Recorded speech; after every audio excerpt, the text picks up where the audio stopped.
Hello and welcome to this YouTube Live from our CBN News Jerusalem studio. A lot of things happening over the weekend. There was 3 more Israeli hostages that were released, and also an important meeting between Israeli Prime Minister Benjamin Netanyahu and U.S. Secretary of State Marco Rubio. Here's the story we had earlier today on CBN News. Sunday's meeting revealed the new U.S. administration and Israel's prime minister are on the same page that Hamas must be destroyed. Hamas cannot continue as a military or government force. And frankly, as long as it stands as a force that can govern, or as a force that can administer, or as a force that can threaten by use of violence, peace becomes impossible. They must be eliminated. It must be eradicated. Netanyahu again backed President Trump's plan to help Gazans leave the devastated territory while others rebuild it under U.S. control. He says many Palestinians want to leave, but Hamas won't let them. Everybody said this is the largest open-air prison in the world. Not because of us. We tried to get the population to leave, to get them out of harm's way, and Hamas, with rifles, with gunfire, tried to prevent them from leaving. Netanyahu also said he and the Trump administration see eye to eye on the threat from Iran. Israel and America stand shoulder to shoulder in countering the threat of Iran. We agreed that the Ayatollahs must not have nuclear weapons. Behind everything that threatens peace and stability for the millions of people who call this region home is Iran. After several days of threatening not to free any more hostages, Hamas relented and released 3 Saturday: an American Israeli, a Russian Israeli, and an Argentinian Israeli. All 3 were put through the humiliating process of being paraded past jeering Gazans. Then it was off to Israel, freedom in the arms of loved ones. After 498 days in Hamas captivity, he is here, right above us in the hospital, standing on his feet with a huge smile and joy in his heart. Last week, Trump demanded all remaining hostages be freed by Saturday, but he says he's leaving the matter in Israel's hands. I told Bibi, you do whatever you want. That'll be up to Israel what the next step is, in consultation with me. Netanyahu says he's working closely with Trump on getting the hostages freed, but some details must be kept secret. Including when the gates of hell will be opened, as they surely will, if all our hostages are not released until the last one of them. There is absolutely no way that the Trump administration will not see this through. Now negotiating teams begin laying the groundwork for Phase 2 of the ceasefire. Phase 2 contemplates an end of the war, but it also contemplates Hamas not being involved in the government and being gone from Gaza. So we've got to square those 2 things. Well, today marks 500 days since October 7th, and to mark that, the Jerusalem Post had this front page headline in a banner headline, 500 days, and then a yellow ribbon with the names of all the 251 hostages that were taken on October 7th. A very somber day, milestone here in Israel. And to join me to talk about this is Avi Abalo from the Pulse of Israel. Avi, thanks for joining us. First of all, tell us what you're thinking about the hostages, the way they released, the kind of propaganda, the staging that Hamas does to release the hostages week by week, and what kind of toll that puts on Israel. Well, first of all, as we still have hostages still in Gaza, and we hope to get all out as soon as possible, it is always heartwarming to see those that are freed and come back to real life, to their families. It's sad. It's sad to see the staging, the production, the psychological manipulation that Hamas does by their presentations, ceremonies, releasing, giving them gift bags, signing documents, you're now free, or whatever it is. It's not sad that they're doing it. It's despicable, it's evil that they're doing it. Here are people that massacred, mutilated, mass raped women, babies, grandmothers, kidnapped. What's sad is that the world has given into their psychological manipulation, that Israelis have given into that psychological manipulation. And they are experts at it. They've been doing it for not just for 16 months. They've been doing it for decades. This is not the first time that we've had Israelis kidnapped by what I call our Islamo-Nazi enemies. And it's not just Hamas, Islamic Jihad, and other groups. And they're always manipulating us in order to force Israeli society to do what no other society would do. Basically be able to give up almost any price in order to free our hostages. But I want to mention an important point here that doesn't get mentioned enough. We're all very happy that President Trump gave his ultimatum. If they're not all freed by Saturday, all hell will be released, right? So it didn't happen. All right, the government of Israel and Prime Minister Netanyahu didn't move forward on that ultimatum. But President Trump made that ultimatum. What isn't being discussed enough is how there was 15 months of a Biden administration that never made that ultimatum. That ultimatum should have been made on October 8th. If not on October 8th, then on October 9th. Not on October 10th. 15 months. The leader of the free world never made an ultimatum that our Islamo-Nazi enemies, that again, it's not just Hamas, they're just a proxy of Iran and Qatar and other Shiite, Sunni, Muslim terrorists, Islamic terrorists, and they're just a proxy. America, the Biden administration had all the leverage in the world to give such an ultimatum 16 months ago. And it didn't. Yeah. And instead, what we're seeing every day, thanks to Elon Musk's work with Doge and the investigation of the funding of the waste of U.S. taxpayer money, is that the Biden administration was literally funding Hamas before October 7th and even after October 7th. And money that didn't just go to Hamas, money that went to the Palestinian Authority, that besides the Palestinian Authority's own support for terror, $97 million of that money was given to the terrorists who committed the October 7th tragedies and their families.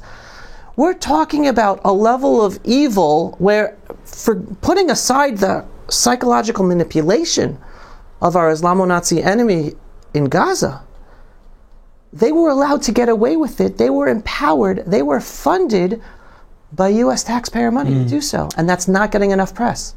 Yeah, and I know another thing that a lot of people didn't think got enough press was the fact that of the 251, there were a number of Americans. 7, if I'm not mistaken. In as hostages, and a number killed on October 7th. And that never seemed to be in either the administration's eyesight or even U.S. media.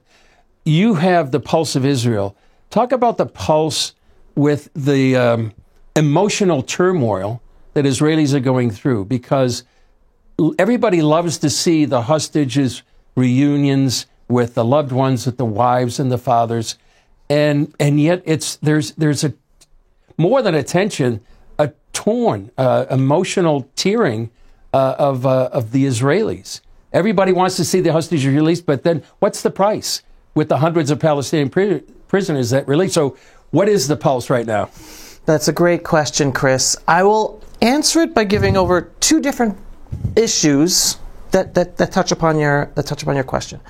First, I'll start with Trump's ultimatum, because there was a big question since Trump gave his ultimatum on Thursday, if I'm not mistaken, and then Friday, and then on the Shabbat, the Sabbath here in Israel. What are we gonna do what we have to do? Are we gonna rain hell on Gaza if they don't release all of our hostages? And that tension was in the air, because I don't think there was one Israeli that wasn't conflicted with the two different perspectives. On the one hand, we want all of our hostages home safely. On the other hand, we want to give Gaza hell to ensure that they never are able to lift a pinky against us again and do anything. Forget about invading, massacring, raping, and kidnapping. So that exactly is the tension. And it's not even just about a public. In every single individual, you have both sides. It's like, of course I don't want to risk not saving as many of the hostages as possible, but of course I want to give them hell to ensure that they're gone, they can never do this again. That, in a sense, encapsulates the pulse of the people. So you have some of those people who are much more vocal and saying, no, we can't give them help, we have to save as many hostages as possible, sometimes totally ignoring the fact that we're literally dealing with Nazis. You do not negotiate with Nazis. Nazis, they're not there to fulfill their commitment. Anyone who ignores the fact that Hamas is never going to give up all the hostages, that's the only leverage they have over us. So it's clear that they're always going to hold on to some hostages. So I think it is deluding ourselves to think we're going to get all of them out, because there's going to come a day where they're going to say, no, that's it, we're not releasing anymore. And then we're going to have to give them hell. We might not be able to save all of them, even though we want to, and we're trying to.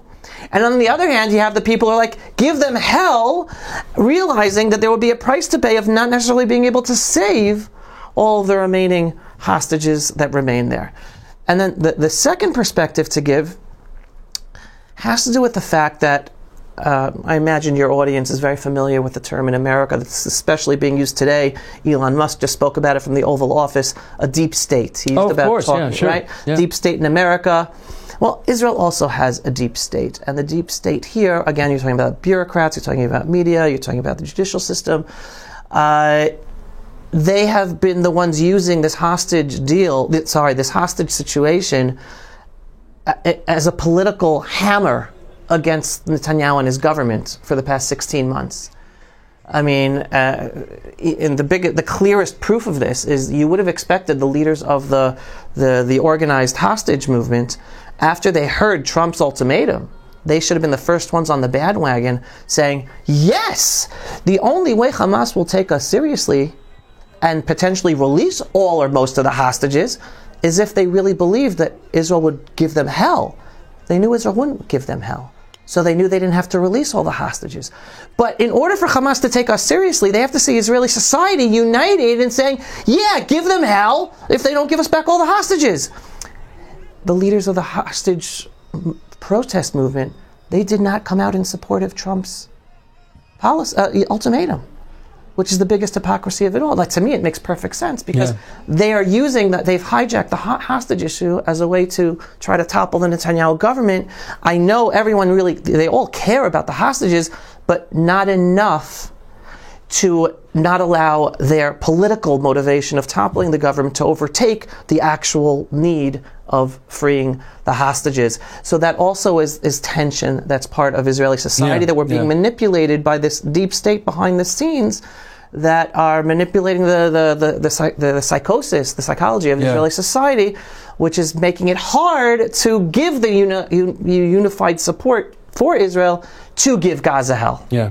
You know, you mentioned that the internal tension, which is so true. It's not just, you have people on one side or the other, but people internalize, which is the best route to take. And President Trump seems to have moved the needle, at least in terms of Hamas. One of the things that seems to have moved the needle maybe in Hamas is there was a report from Sky News Arabia that Hamas is saying, well, we'll let the Palestinian Authority take control. We'll still be there, but they can take control. It seems like they're moving a little bit because of what's hell to pay. But, hell to pay means, well, maybe they'll just kill them all the hostages. And that's, so the conundrum, the dilemma that Israelis and the government has gone through since October 7th is such an emotional turmoil, I think, for all Israelis. And you feel it here. Yeah. I think the dilemma is real. And in terms of Hamas's latest manipulation, because it's all psychological manipulation, the Israeli public, 80%, right, left, center, religious, secular. We have had multiple polls, a poll that my operation commissioned also. 80% of Israeli Jews support Trump's plan for the migration of the Gazans from Gaza. Why? Because majority of Israelis have learned, finally, we cannot have peace with an Islamo-Nazi entity that lives amongst us, that lives near us. They have proven to us they only exist in order to kill us. And there's no difference between the Islamo-Nazis called Hamas and the Islamo-Nazis called Palestinian Authority. Palestinian Authority gives a nice percentage of its budget to terrorists. It gives it to Hamas terrorists. They also want to destroy. There's no difference.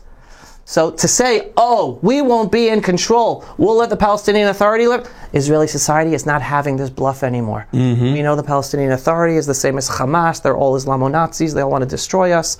They all want to kill us. They all want to have another October 7th from the communities in Judea and Samaria on the Israeli communities of Kfar Saba and Netanya and Tel Aviv. The Israeli public has woken up. So no more games. And now that we know that that President Trump and his administration have moved the needle, basically legitimizing the only true and moral just solution. You want to kill Jews? Well, you can't live near them. And it shouldn't just be the solution for our enemies in Gaza. That should also be the solution implemented one day with our enemy Islamo-Nazi population in Judea and Samaria as well. No one in the government is going to talk about that, but I'm going to talk about it because I want people to start internalizing it and talking about it. So that's what we start understanding. That's the only just moral path forward. You talked about the difference of Trump moving the needle, giving an ultimatum for within a couple of weeks, as opposed to the Biden administration. Maybe I should say Obama-Biden administration. For 16 months, didn't give that kind of ultimatum. Talk about the difference now with the whole administration. You have Marco Rubio coming here for the first time and literally being on the same page about Gaza, about Hamas, and Iran. How much of a difference is this making to Israel to see this new administration, this new White House? Wow, there's a huge difference. And again, I'll answer on two different levels. One on the answer of the level of the Israeli public. I honestly believe I've been a political animal for decades, ever since I was a teenager, and I'm a history buff. And I could quite securely say there has never been such a realistic-based U.S. administration ever in my lifetime in the United States, with a true understanding of the Middle East, at least, and the understanding of how to deal properly with Israel versus an Islamo-Nazi strong Middle East that doesn't just endanger Israel, but understands Israel as the front line of the whole freedom-loving world, and hence everyone else is just waiting to see if we fall as the front line. This is the first U.S. administration ever in my lifetime that has that understanding, and it's a total game changer. And it's a game changer, I think, also for Prime Minister Netanyahu, because Netanyahu he has been the best Prime Minister we ever had, who knew how to deal with both the antagonistic, anti-Israel, more democratic administrations, as well as the sort of friendly Republican administrations that also weren't so good to Israel. Bush 1 and 2 were not good to Israel, even though they played it up as if they were good to Israel. Bush 1 pushed the Oslo process, if I'm not mistaken, or before. I'm trying to remember the name. Well, he did. It was Secretary of State Baker that actually stopped that $10 billion. And Bush 2, Bush 2 pushed the Gaza disengagement. He was involved in Bush. So they weren't so good for us, even though they played it up. Oh, actually, the first Bush was horrible. The second Bush played it up as if he was good. But this is the first president who firmly understands the Middle East and is standing by Israel, not necessarily for Israel, but also for the American people. So huge change, right? And Netanyahu has to get used to this because he's known how to play defense all these years of his prime ministership. How do you deal with not so friendly administrations? What's the second level? You're in the media. You know the American establishment media that, thank God, is going on the down in America, and you know that it is very much partisan, anti-conservative messaging, philosophy, well, apparently from USAID, they're actually getting paid. They were getting paid, right? Exactly. They were being propped up by a political agenda using U.S. taxpayer money. We have that same thing in Israel. The establishment media here has been anti-Netanyahu for decades. I've been living here since 1990. I remember when Netanyahu first became prime minister in 1996. Always been anti-Netanyahu, always worked together with the deep state, with the judicial system to try to bring him down, topple his governments, etc., etc. They're at a loss right now. They're at a loss. Because how are they supposed to report on everything when a Trump administration and everything coming out of the Trump administration mouths, like Marco Rubio, they're more the American administration is more Zionist than the reporters in our own establishment media. So they're now in a conundrum. Like, how are we supposed to report of how Netanyahu is bad for Israel if the Trump administration is basically totally supportive and pushing us to do more than even what our government is able to decide to do because of our own internal situation. So that's how I'd like to answer that. Well, one of the things that they seem to be on the same page, not only with Hamas, but Iran. Yes. And this is sort of something that Netanyahu, as you followed him, has been almost his number one issue most of his time as prime minister. Where do you see this going? Do you see that actually they're behind the scenes as well, preparing for a possible strike against Iran? Netanyahu hasn't spoken to me, so I don't know exactly what's going on. I am very hopeful that while President Trump is playing it up in his art of the deal fashion that he wants a deal, I'm 100% certain Iran will not sign on to any deal that Trump is willing to make unless they're able to really pull a fast one on Trump, because they play the long game. They've been playing a long game for decades, for hundreds of years, right? So are they able to play the game on Trump, like make such a deal where it would basically take it past 4 years? Maybe. So they might be able to play that deal and kick the can down the road when Trump won't be in office anymore. But based on the assumption that that's not going to happen, I do believe that we're going to be seeing a U.S.-Israel coordinated takedown of Iran's nuclear infrastructure that endangers the whole freedom-loving world. And again, I don't know how many Americans know this. Iran has relations with South American countries. It is easy for them to get their nuclear weapons to those countries in South America to endanger Americans. It's not just an Israel problem. This is very much an America problem and a freedom-loving world problem. So I'm praying. We all have to pray. We all have to pray that Netanyahu and Trump make the decision, to do what's necessary to totally take them down. The one thing I do want to add as a caveat, though, as a response to Marco Rubio's claim that he said, and everyone basically says that Iran's behind all the mess and terror in the Middle East, and when we finally take care of that, we'll have peace in the Middle East. I don't like deluding people.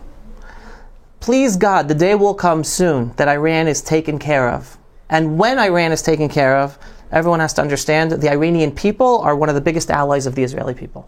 So once the mullahs of Iran are taken and the Shiite Muslim regime is gone, we're going to have an alliance between Israel and Iran. Okay, that's the Cyrus future. Accords, as some people call it. Exactly. It's going to happen when the Islamic regime is taken down there. But even when that happens, we're not all of a sudden going to have peace in the Middle East. We cannot delude ourselves that Islam is a 1,400-year-old ideology, political philosophy of taking over the world and subjugating all non-Muslims. So even if it's not going to be the Shiites of Iran, we're going to have the Sunnis of Turkey or the Sunnis of Syria or the Muslim Brotherhood in Qatar or in Egypt. There's always going to be someone to fill that vacuum of an Islamic jihad that will endanger the lives and the existence of the freedom-loving world. So right now the challenge is Iran, but please God, after we take care of Iran, we always have to be awake and understanding this is not a problem that's going away just by taking care of Iran. It's just a different hat that's being passed around. Who's going to be the lead crusader of the Muslims now because the other actor was taken down. That's very true, and people need to understand that. You mentioned prayer. You're a man of faith. How should people be praying right now and for the hostages, for the government, for this situation? How would you recommend that people pray? I just suggest people just have that direct connection with God and say everything that just comes out of your heart. Pray that all the hostages come out, and hopefully if we're all praying for all of them, well, hopefully all of them, and if not all of them, most of them.